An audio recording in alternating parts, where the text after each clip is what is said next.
नमस्कार मित्रांनो, सुहास माने मराठी या यूट्यूब चॅनलमध्ये आपलं मनपूर्वक स्वागत. आज आपण महावितरणच्या टेक्निशियनला पगार किती असतो हे बघणार आहोत.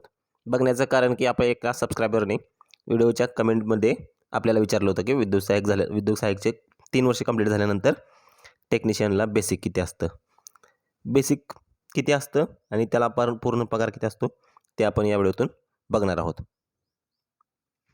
महावितरणमध्ये टेक्निशियन म्हणजेच विद्युत सहाय्यकचे 3 वर्ष पूर्ण झाल्यावर जे समोरचं पद आहे ते होय टेक्निशियन. त्या लोकांची कामं काय असतात? पोलवर चढून काम करतात, ग्राहकांच्या वीज सेवा संदर्भातल्या समस्या सोडवतात, तसेच मीटरची देखभाल दुरुस्ती इत्यादी कामं करतात. तसेच वसुलीचं काम हे आहे. आपण टोटल पगार किती हे पगार स्लिपमध्ये बघणार आहोत. ही ज्यांची पगार स्लिप आहे ते आमचे मित्रच आहेत. आत्ताच त्यांना 3 वर्ष विद्युत सहाय्यकचे पूर्ण झालेले आहे आणि ह्या महिन्यात टेक्निशियन पदाची ऑर्डर मिळालेली आहे. इकडं आहे अकाउंटचं नेम. पगार स्लिपची फेब्रुवारी 2026ची आहे. सोलापूर अर्बन डिव्हिजनमध्ये ते काम करतात.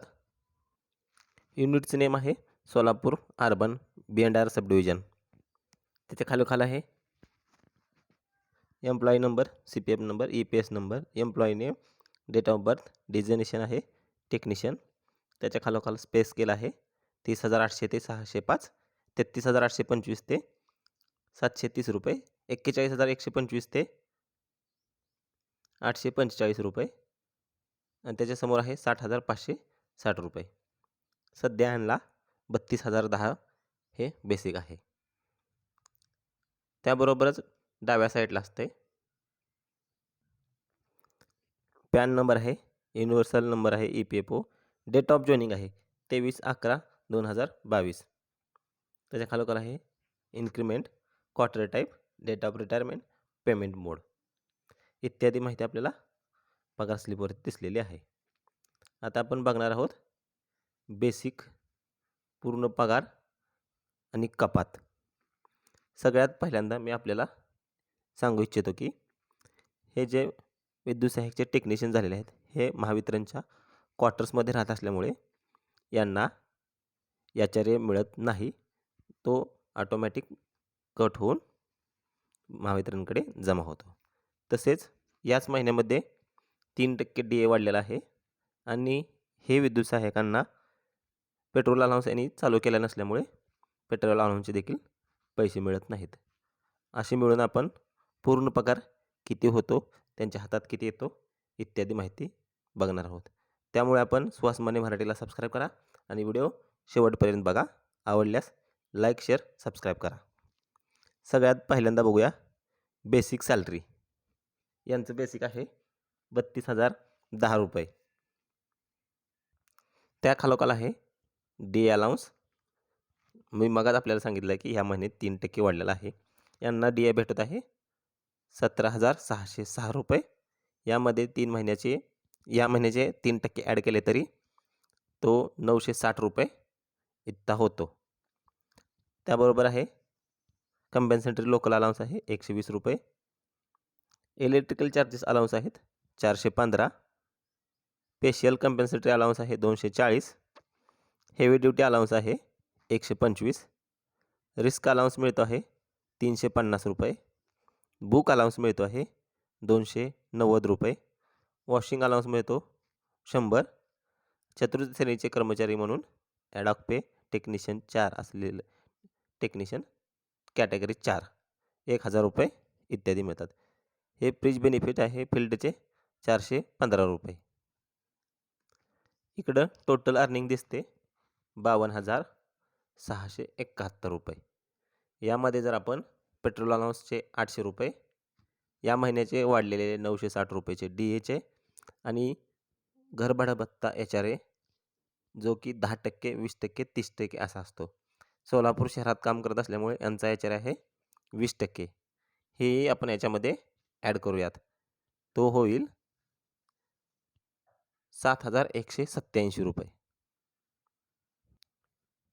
52,671 आपण या महिन्याचे 960 तसेच याच्यारे 7,187 रुपये ॲड करू आणि पेट्रोल अलाउन्स सुरू केल्यानंतर पेट्रोल अलाउन्सचे 800 रुपये.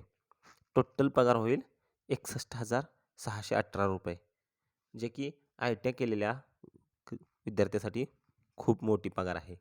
तसेच यानंतर टेक्निशियन पदावरून प्रमोशन झालं तर सिनियर टेक्निशियन पदावरती प्रमोशन होते. सिनियर टेक्निशियनच्या नंतर प्रिन्सिपल टेक्निशियन, त्याच्यानंतर चीफ टेक्निशियन. तसेच आपण डिडक्शनचा कॉलम बघणार आहोत. डिडक्शनमध्ये काय काय डिडक्शन होत आहे, काय काय कपात होते आहे तेही आपण बघूया. इकडं आहे डिडक्शन. एम्प्लॉई CPF कॉन्ट्रीब्युशन, जे की 5,954 रुपये आहे. प्रोफेशनल टॅक्स फुल पिरियड 300 रुपये. एज्युकेशन सेस 0 आहे. वॉटर चार्जेस 1 रुपया. Quarter rent recovery 97. Staff welfare fund 10 रुपये आहे. Employee dependent welfare trust fund आहे 30 रुपये. कंपल्सरी मेडिक्लेम आहे 1,252 रुपये. तसेच हे सोसायटीचे सभासद असल्यामुळे सोसायटीचे 1,100 रुपये इथं कट झालेलं दिसत आहेत. इन्कम टॅक्स इकडं 0 आहे. त्या खालोखाल आपल्याला बघता येईल की टोटल डिडक्शन किती झालेलं आहे ते 8,744 रुपये इतकं डिडक्शन झालेलं आहे. आणि इकडं दिसतंय त्यांच्या हातामध्ये किती पेमेंट आलेलं आहे. तर पेमेंट आलेलं आहे 43,927 रुपये. CPF जास्त काटण्याचा फायदा असा आहे की तुमची जेवढी कपात होईल तेवढीच महावितरण त्यामध्ये ॲड करत जाईल. त्यामुळे यातील EPS आहे, जे की पेन्शन स्कीम आहे आणि ती 1,250 रुपये त्या पेन्शन स्कीममध्ये गेलेलं आहेत. आणि EPFOबद्दल मी आपल्याला थोडक्यात माहिती देतो. EPFO म्हणजेच एम्प्लॉई प्रोव्हिडंट फंड ऑर्गनायझेशन, म्हणजेच कर्मचारी भविष्य निर्वाह निधी संघटना. ही भारत सरकारखाली काम करणारी एक संस्था आहे, जी कर्मचाऱ्याच्या पगारामधून EPS कट करते आणि त्याच्यावरती व्यवस्थापित करून पेन्शन किंवा विमा चालवते. जे कर्मचारी आणि एम्प्लॉयरमध्ये दोघांमध्ये हे काम करते. साधारणपणे मूळ पगाराच्या 12% कर्मचारी नियोक्ता दोघांमुळे हे निधी जमा करत राहते आणि निधी वापरलेला हा जो निधी जमा होतो तो भविष्यात आणि त्यावर व्याज मिळून कर्मचाऱ्यांना दिलं जातं. EPFOचा प्रमुख फायदा आहे EPFOमुळे दीर्घकाळ भरपूर पैसा वाढतो आणि रिटायरनंतर तुम्हाला ह्याच रकमेचा फायदा मिळतो. EPFOला साधारणपणे 8.25 इतकं व्याज आहे आणि कंपनीकडून 4,704 रुपये हे CPFमध्ये टाकले जातात. टोटल आहे 5,954 रुपये. त्या खालोखालचा कॉलम आहे, जर तुमची पगारातून LIC कट होणार असेल तर इकडे LIC डिडक्शन दिसेल. सोसायटी डिडक्शन आहे. PLI डिटेल्स इथं आहेत. अशी ही महावितरणमधील टेक्निशियनची पगार स्लिप आहे.